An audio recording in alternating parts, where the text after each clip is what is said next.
You're listening to a Hebrew in Israel podcast with Yoel Halevi, exploring the language, culture, and history of the Bible. For more information, visit us at HebrewInIsrael.net.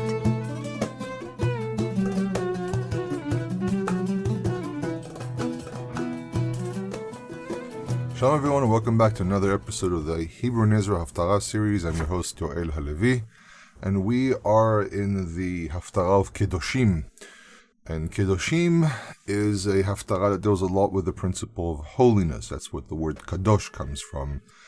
And I actually did a study with my my Tanakh group that I teach on Sundays, and I actually spoke for about 20 minutes about this concept of Kedusha, which is the nominal form, the abstract nominal form of Kadosh. And so you can actually find that recording on the website and iTunes. And the idea that flows through these chapters is an idea of basically following instructions of Torah to become holy, which means that you have a sequence of actions, of actually doing very, very specific actions of commandments, of works that make you into a holy person. And this is very different than, say, for example, certain cultures that develop the idea of more moving away from society and taking upon oneself very, very strict ways of behavior, like, for example, some of the sectarian groups that we hear about during the Second Temple that invented laws which are not really laws of the Torah, even though most of these groups are seen as being, I would say, better than the Pharisees, because the Pharisees made stuff up, but a lot of that way of reading this type of material was actually inaccurate. And these groups, all these different groups, had different practices that can be put into question, including the Essenes. But one of the most important things that we actually understand from this chapter, from this entire section that we read, is that there actually are these behavioral things that are based in the real world that make you into a holy person. But the holiness stems from God himself, which means that holiness comes from God, and when you imitate God, you balance yourself with the universe and the land that you live on, because the ideology in the book of Leviticus is that the land is holy. And because the land is holy, a person has to behave in a holy manner. And if a person doesn't behave in a holy manner, then the land rejects that person. Deuteronomy has a slightly different approach to this, which is a really interesting thing, because when you read Deuteronomy focuses more about your behavior as a person is what brings holiness, while Leviticus says you have to act in certain ways to maintain holiness, but the holiness continues to exist even though the person is not really doing what they're supposed to do, which can lead to being expelled from the land. Deuteronomy focuses more on the idea of there is holiness, but put that aside for now. Focus on yourself as a person and the actions that you do. Then we have another really interesting element that stands before our eyes, which is the concept of the connection, the linguistic, the concept connections that we find between Yechezqel and the book of Vayikra, Ezekiel and the book of Leviticus. And there have been studies on this. I actually found once a volume of a conference that was done, I think, somewhere back in the 1980s, and I happened to be able to pick up a copy of it, though as far as I know it's becoming more and more rare. But there are studies out there that deal with the linguistic connection, the terminology connection, and so on between Yechezqel and Vayikra. And I actually noticed it by myself without even reading these articles, and then I started looking into it and discovering that there actually have been studies done on the subject. So it's very obvious that Yechezqel comes from that world. I mean, first we have to remember that Yechezqel is a Kohen. He is a Kohen, and as a Kohen, he probably studied all these things as part of his training as a Kohen. For example, there have been these really interesting discussions about why does, for example, Leviticus have its own kind of like its own world of language. And one of the arguments that comes up is because it's a technical book. It's a book that's here by a large part to be something that a priest will have to study, and this is why it has a very specific way of saying things, a very specific jargon of language, a very specific structure that it goes by, to a point where I think even Professor Israel Knoll made the argument that the Kohanim would actually have access to the scrolls, or to a scroll, or to even, I think he even suggested the idea that they actually had like individual scrolls that they would copy from a larger source, and something that they could actually study separately from the entire scroll. So, for example, when they had to learn the laws of laws of tzara'at, they had a little scroll that had the laws of tzara'at that they could study and then put back into place, or take with them. And when they would have to do a ceremony, go over the scroll very, very quickly before they were able to actually do the ceremony. They would go over the scroll very, very quickly. But this was something that was encased inside a very, very specific world that kept a lot of it to it, not necessarily to itself, but vigorously studied these things. If we jump forward in time, there is a rabbinic book called the Sifra. And the Sifra is basically a type of commentary on the book of Leviticus, but from a midrashic point of view. And the word midrash, by the way, becomes a little bit important in our reading today as well. But by that point, the word midrash, if the word midrash historically meant to seek, to look for, to seek God, for example, which is the way it's used a lot throughout the Tanakh. For example, Dirshu Adonai b'matzeo kira'u be'oto karov. Seek the Lord when He is present. Call to Him when He is near, and dirashuni and stuff like that. We find this concept of seeking God. It has to do with seeking God, and later on, the word turns into midrash, which is a nominal form for the word darash, for the verb darash. And what it develops into is this concept of seeking God, but now seeking God through exegesis of a text, because prophecy more or less vanishes. And there was a debate during the Second Temple, is there still prophecy? Some people said there is, some people said there isn't. To this very day, even amongst Orthodoxy, there's still this notion that some individuals have certain spiritual abilities, but it's not prophecy. The person never says, thus says the Lord. And I actually, for example, I remember the first time I bumped into a person who believed that they were a prophet. This was an elderly gentleman who would, I would say, to tell the truth, he looked elderly because he had this amazing white hair and white beard, but he was probably not more than 55, 56. And he would stand, first time I saw him was he stood on the midrash in Ben Yehuda in Jerusalem, and he had this really amazing booming voice. I mean, this guy looked the part and had the voice for it. But he would stand there and say, thus says, and he would say the name of God. And when you do that, if you are a false prophet, you actually can get into trouble.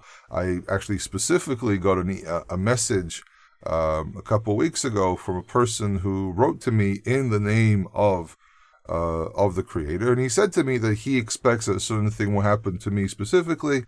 And by the way, I have to say, it didn't. It's been several days. I'm still waiting for that dream that this person told me that I'll have. Never happened. He said to me, in 3 days you'll have a certain dream, and I was like, okay, let's see. I mean, first of all, I knew as a fact that this wouldn't happen because the way this prophecy was built was raises a lot of issues with the laws of false prophecy in the Torah itself. But you specifically go to Deuteronomy 13, and I just finished writing we would call a short thesis about that includes a discussion about Deuteronomy 13, its comparison to stuff that we find in the ancient Near East.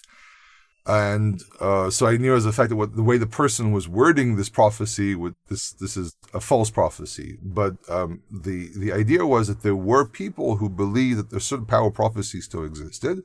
And for example, something I highly recommend reading. For example, you read the Psharim, the writings of the Psharim. You can find them online. They're translated into English.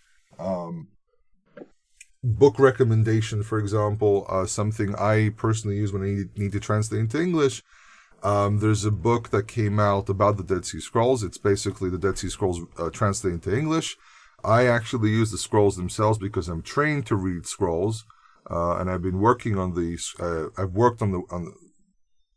been working on the Dead Sea Scrolls. I've worked in the past. I'm working in the present, and it's called a new translation of the Dead Sea Scrolls. And the long title is a comprehensive translation of the controversial ancient scrolls. I don't know why controversial. It's more of a hook, I would say. With material never before published or translated. That's actually not true. Every piece of material the Dead Sea Scrolls has been published. All you have to do is look up the DJD, and the DJD gives you every piece of scroll ever discovered throughout the years. So this is again another hook that's used a lot. Not everything is known, so there are some pieces of known scrolls that are still being cataloged. This is part of, for example, the work that I do, that we catalog pieces of scrolls and stuff like that. But then he says, including the most recently released texts.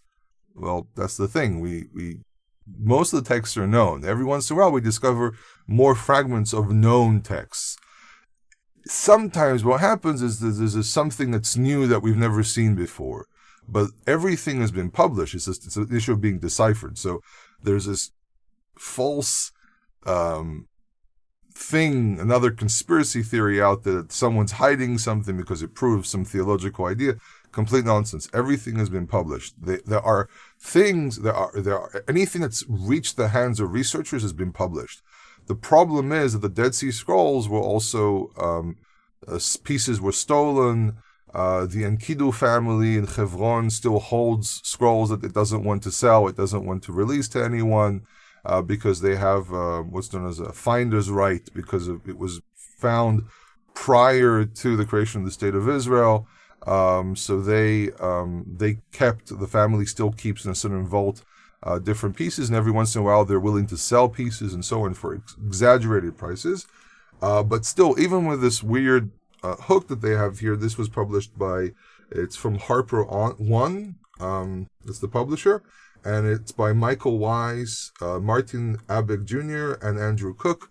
It's a very, very good translation. I've enjoyed it, and I can actually compare the originals and the pieces that we have, and I'm trained to actually work with fragments, so to read a fragment, to how to look at it, and so on, how to decipher some of the alphabet, even though you need to, sometimes you need specific charts for specific types of scrolls, because sometimes it's not uniform. You have different scrolls and you have different pieces, and you can see the writing is different. For example, just as generalized, I know I'm going on a rabbit trail here for a second, but it's to show you the type of world I have to work in. So sometimes you'll see a type of scroll and you work on this scroll for a while and you kind of get used to what kind of handwriting is supposed to be there. And then someone suddenly gives you a plate. I work with scan plates. I'm part of the digital project. There's the actual people who work on the pieces themselves. I work on what's called the digital Qumran research. And you get a piece and you say that has nothing to do with what we're working on, because you recognize the calligraphy and you say that's not it, that's not part of it. I actually spoke with one of the people who's been on the project from the beginning, and he said to me, at one point you can look at a plate full of fragments and say it's not here and carry on, because your eyes get used to looking at these things. But we're really talking about somebody get a plate and there can be 50 pieces and the plate is not more than say a foot by a foot. I'm going to use the American standard, 30 centimeters by 30 centimeters, or 50 centimeters by a foot and a half by a foot and a half. And you have loads and loads of fragments on it, and you have to somehow find a very small fragment, sometimes not bigger than the tip of your pinky, and you're supposed to be able to recognize it. And sometimes even find incorrect catalogs and stuff like that. It's sometimes very, very complicated. But going back into our discussion, so the Nahum, Pesach Habakkuk, the understanding there is that the people who wrote this scroll believed that they had power of prophecy, but not in the sense of they're a prophet, but that they have the power of interpretation.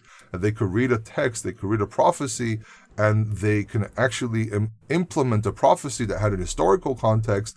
They had this power, spiritual power given to them by God, by exposure to the text itself, and by God giving them a certain grace, I would say, that allows them to interpret the text correctly.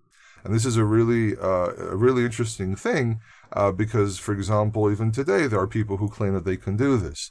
But that's the concept of the early concept of midrash, going back to what I said earlier. Originally, the term midrash was to seek through the text to see what God wants from you. Before that, it was going to a prophet and asking. But the moment prophecy started dwindling and they didn't really see prophets like prophets of old, people living in Judea and Samaria and the people living in the land of Israel and overall were seeking God through reading the text. Now, another very interesting element that we have here is that we have this debate about, are your actions what really does everything, or is it really God has a plan, and no matter what you do, things are going to happen anyhow? And very interestingly, Ezekiel is somewhere in between about this. Now we have to understand the background of this. So, if we read the Torah as is, we don't really have an end-of-days scenario. There's no eschatologia, as it's called in Hebrew, eschatology. There's no end-of-days scenario.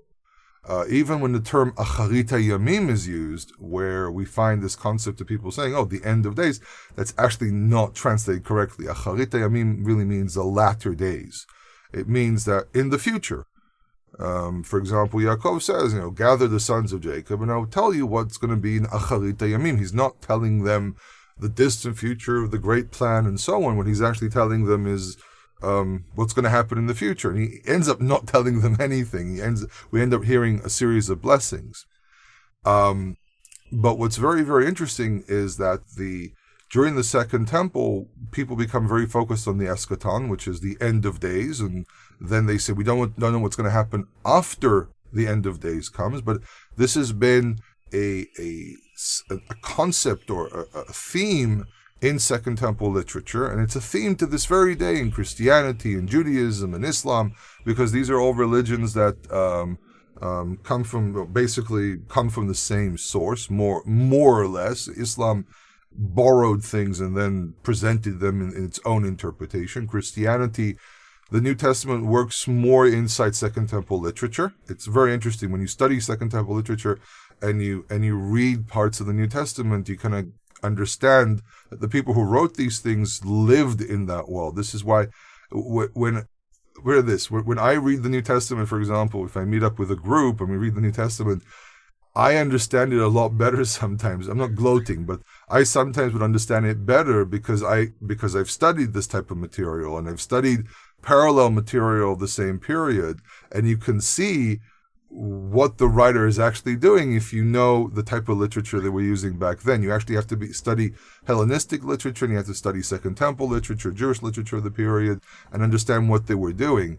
And when you do that, you see a completely different world, which is sometimes very surprising. I remember I was once sitting with a group that came from the United States, and they were studying the book of Hebrews, if I'm not mistaken.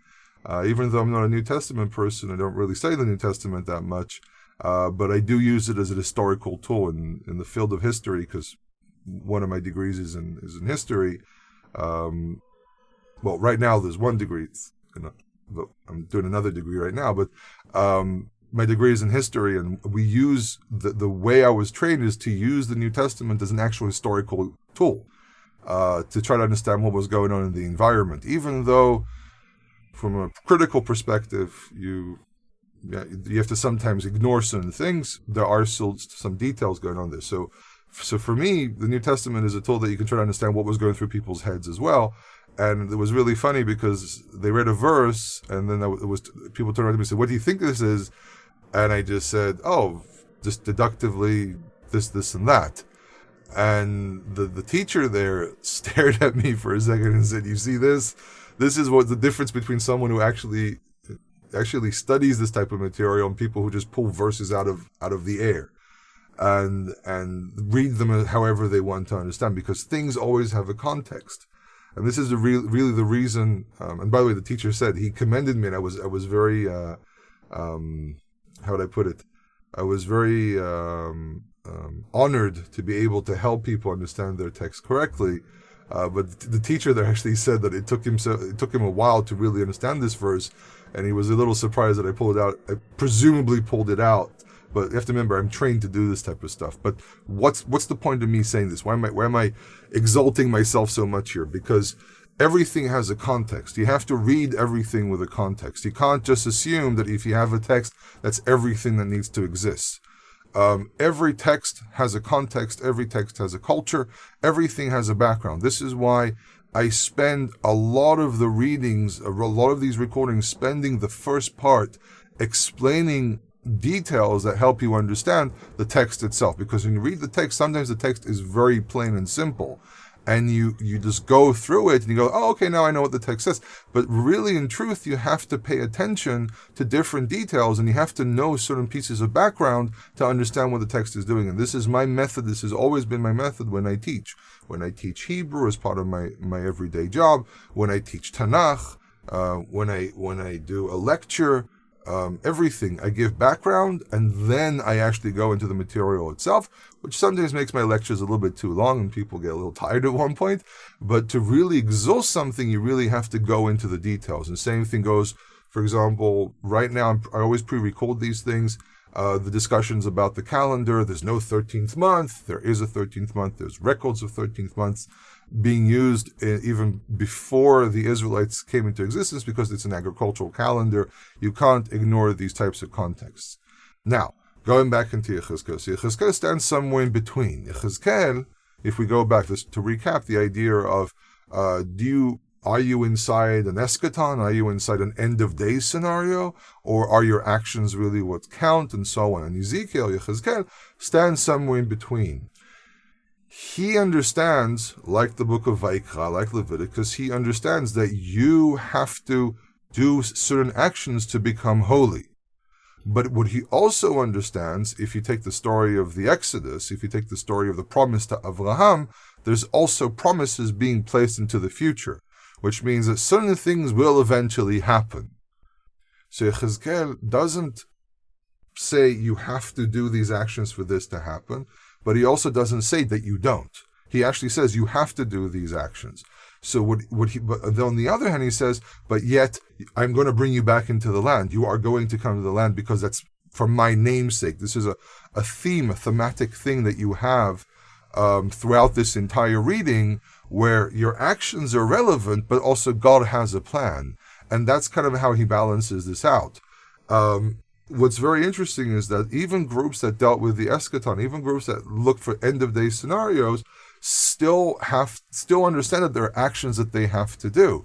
Christianity, for example, and I remember I actually studied the history of Christianity, early church teachings, and actually had to read a lot of material that was very foreign to me in the beginning. Nowadays I'm a little bit more fluent with them. But I remember reading this, and I could see how the early church fathers were very, very confused about what they have to do, because you had church fathers who said you still have to keep parts of the commandments. And you had church fathers they don't have to keep anything. And the thing was that they were all reading more or less the same material, but they were concluding different things, which is, by the way, very, very, very common. But the ones who said you have to keep Torah were the ones who understood the original context, that there's no such thing as being part of Israel without keeping Torah. It's part of the identity of being a Torah keeper. And those who went in the different direction of saying you don't have to keep Torah were actually speaking from the Roman side of the world, where for them Judaism became the enemy, especially after the Bar Kokhba revolt, and Christians moved away from identifying as Jews. I mean, the Bar Kokhba revolt is considered to be a pivotal point, I would say even the point of flip, of the point of change in the world of Christianity, where even Jews who were Christians, or were, at that point they were already called Christians, I think they were already called Christians. I have to look at the writings again.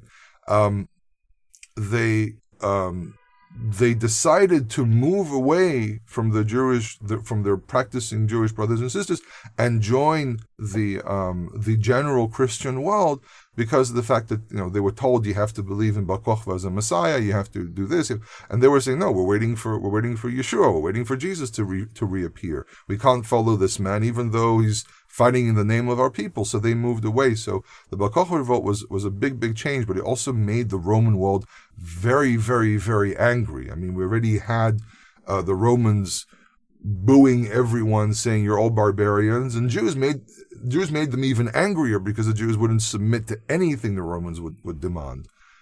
So Judaism became the enemy, and then Christianity basically went in that direction, because a lot of the early Christians were Romans. There were Jews, but a lot of them were Romans or Roman citizens, and many of them were also, one of the ways Christianity spread in the world was through the army, and the army hated the Jews because the Jews gave them a lot of trouble.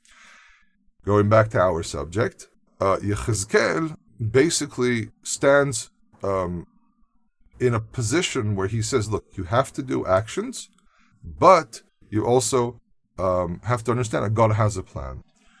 And the readings do different variations. I'm actually gonna do something more like the Sephardic and the Yemenite. This is the reading I'm going to do. There actually is a different reading that you can do, which is the Ashkenaz tradition, but I'd rather go with this one because I think it's a little bit more fitting and it's a little bit less abrasive.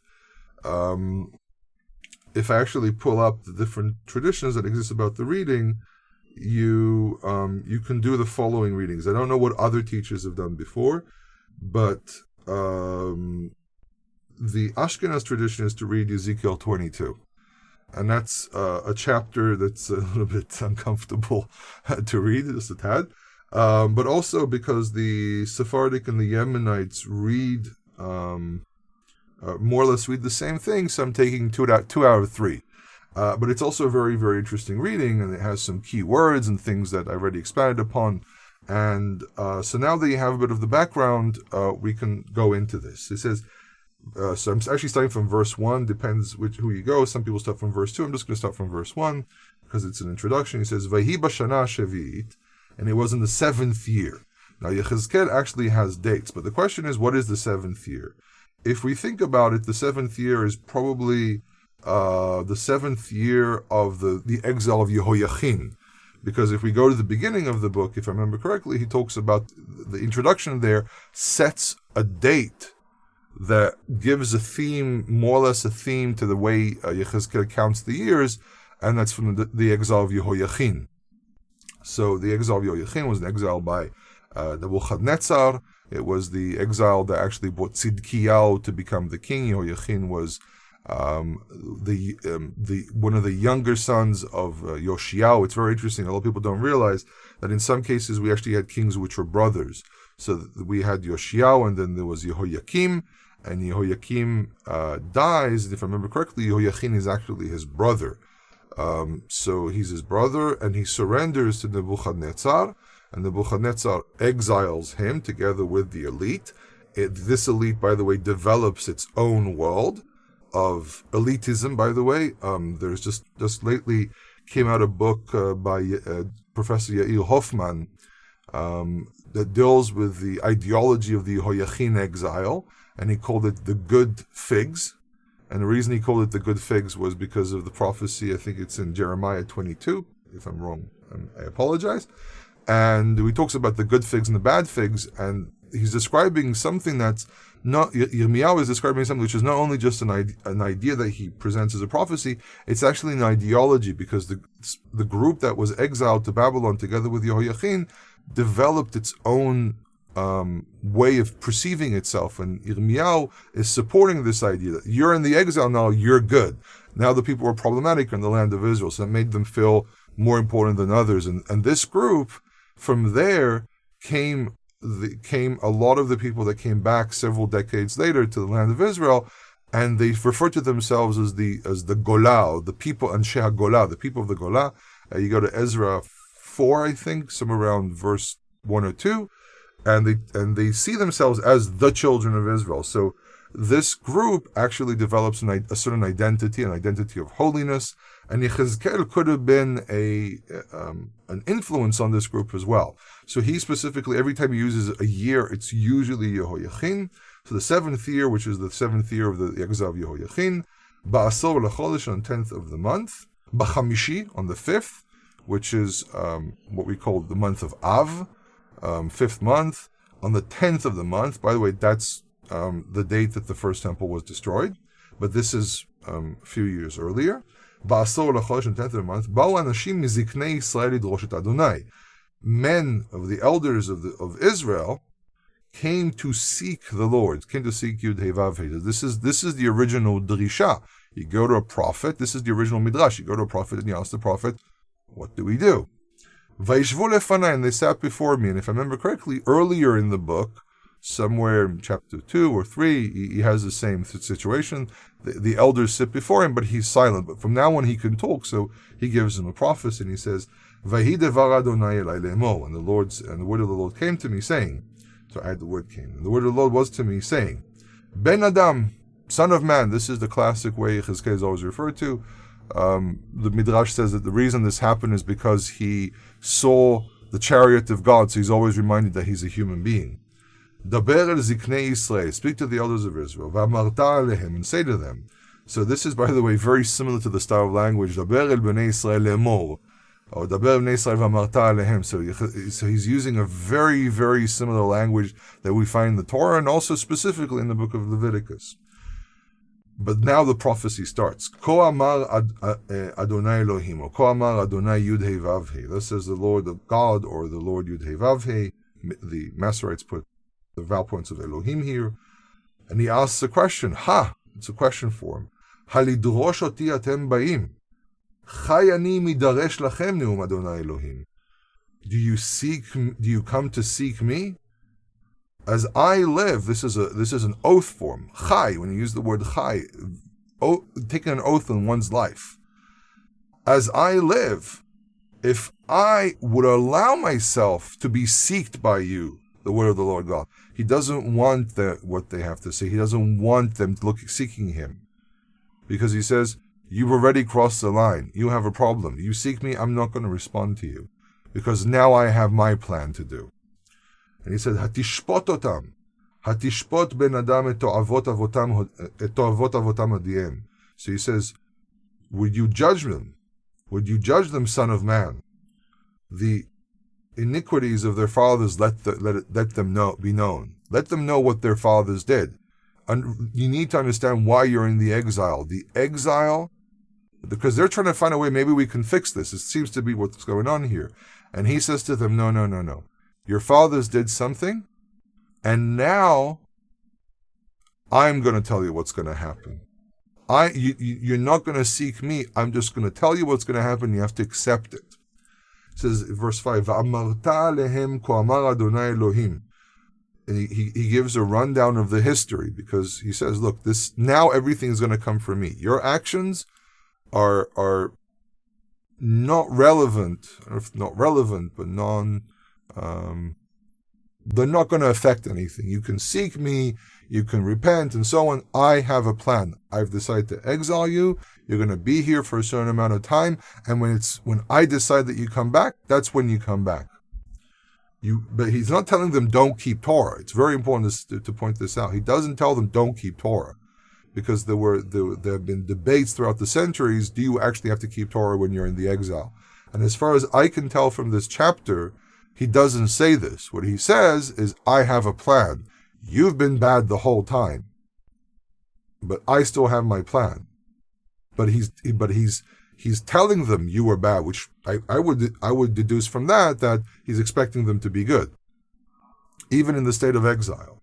So he says, say to them, thus says the Lord God, Beyom b'chori b'Yisrael, va'isa yadi lezera bet Yaakov, va'evada lahem be'eretz Mitzrayim, va'isa yadi lahem le'emor ani Adonai YHWH. So there's a lot of quoting here from other sources. On the day that I chose Israel, and I lifted my hand to the seed of the house of Jacob. So Israel, Jacob, reminds me a little bit of the common parallel, but Jacob does the same thing. Gather the sons of Israel and hear the words of Jacob, something like that. It's in Genesis, at the end of Genesis. So I lifted my hand, it's an oath act, to the seed of the house of Jacob, and I made myself known to them in the land of Egypt. Why? How? By doing the Exodus. And I lifted my hand to them, saying, I am the Lord your God.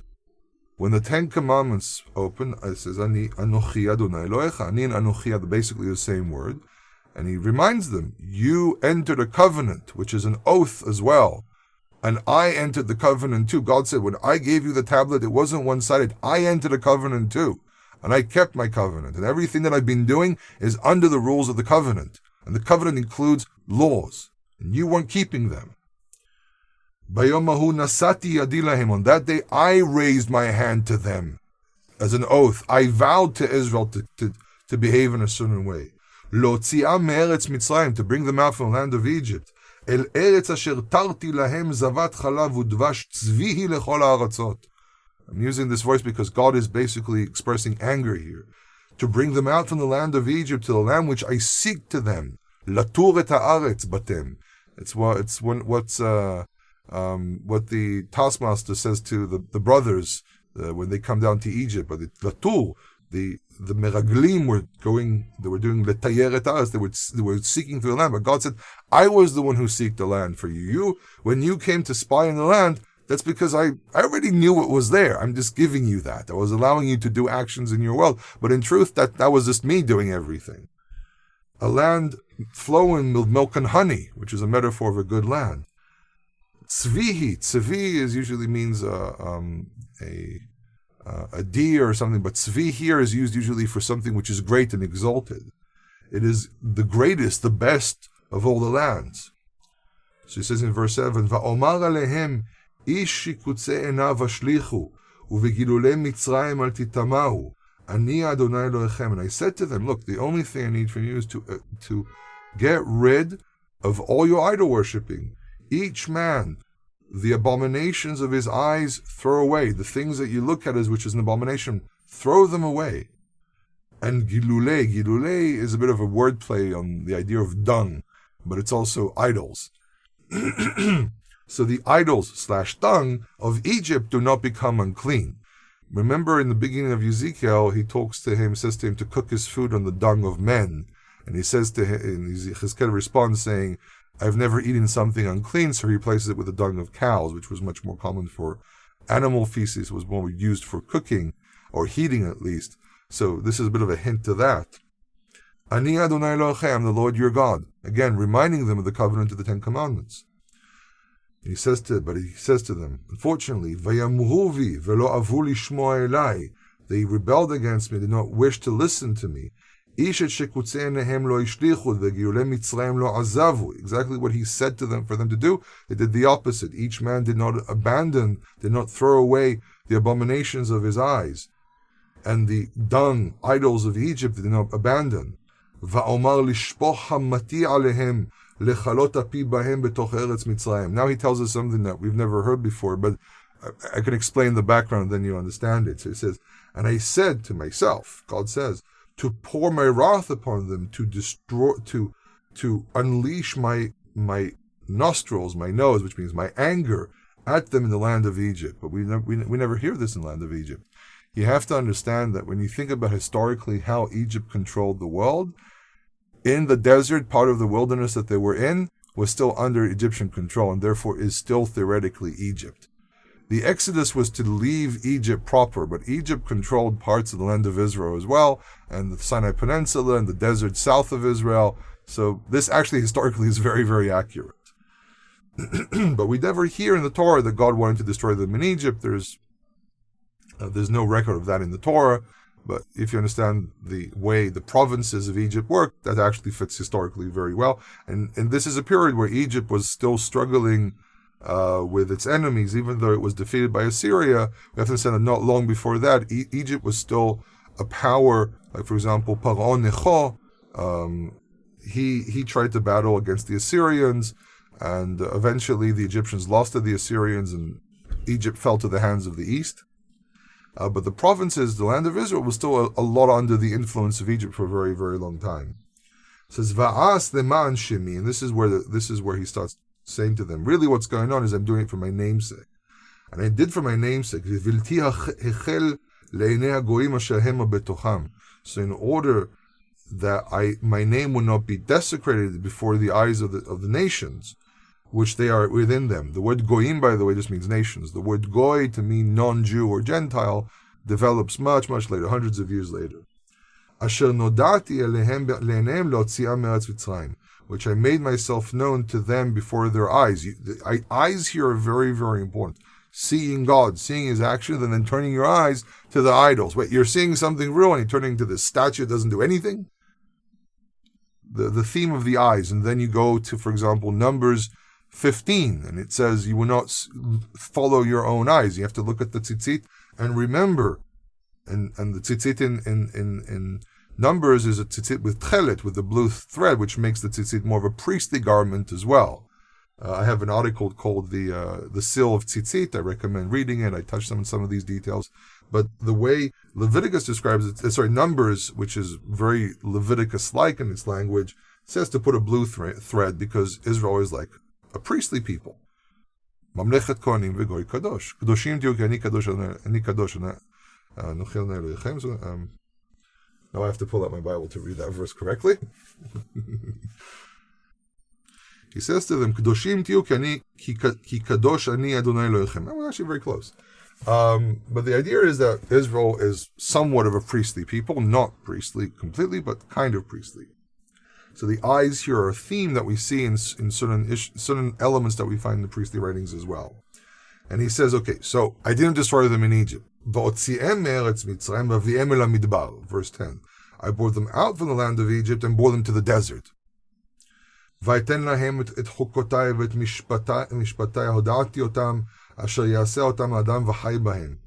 gave to them my laws and my judgments I made known to them, which man will do and live by them.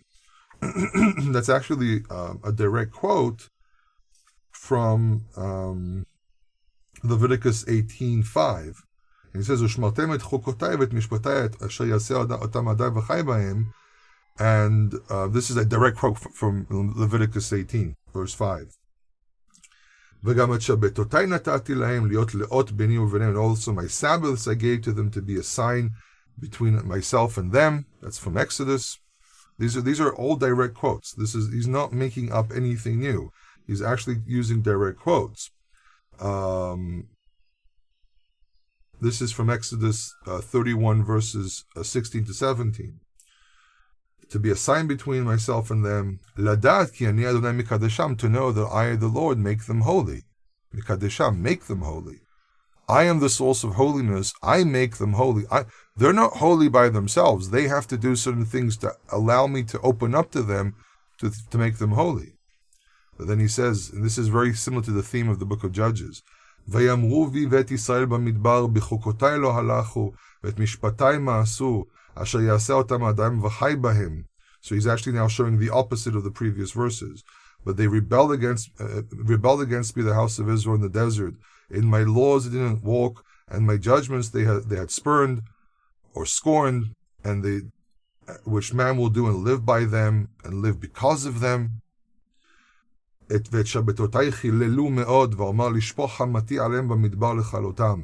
my Sabbaths they greatly desecrated, and I said to pour my wrath upon them in the desert to destroy them. But then he says, I did to my namesake. Notice, this is almost like a song. There's a chorus. Notice the chorus that happens here over and over again. Okay? So we had that chorus in verse 9, and now we have that chorus more or less in verse 14. And he says, and I did to my namesake to not destroy, to not desecrate myself before the eyes of the nations, which I brought them out to before their eyes. And I also lifted my hand in the desert. This is a bit of a repeat of verse 6 as well, but he's talking about the oath that they won't enter the land and they have to stay in the desert for 40 years. And I also lifted my hand to them in the desert to not bring them into the land which I gave to them. Natati, the reason it's past tense is because it's as if it's already, he made a promise and therefore you can consider it done. This is a style of emphatic language saying, I made a promise, so consider it done. But now he's saying, I made the promise still stands, but you specifically are not going to enter. Flowing with milk and honey, it is the greatest of all the lands. But why? Yan mishpatai masu, v'tchokotai lo halechu vahem. Because they didn't go, because they scorned my judgments. Now he reverses the verse, by the way. Usually he says, chokotai and then mishpatai, and now for the sake of variety, he switches them, because they scorned my judgments, and my laws did not walk by them. And he's showing the opposite of what they were supposed to be done. And my Sabbaths they desecrated, but now he adds a new thing. For after the idols, the dung of their hearts, they went. But he says, however,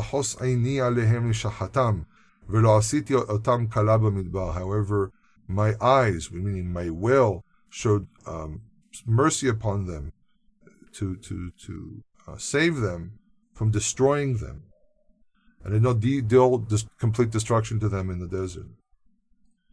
So usually a lot of the readings, some of the readings end somewhere around this area. We're going to go all the way to verse 20, which is what's usually practiced, because we can stop there and it ends with something positive, because it tells us, what's the message?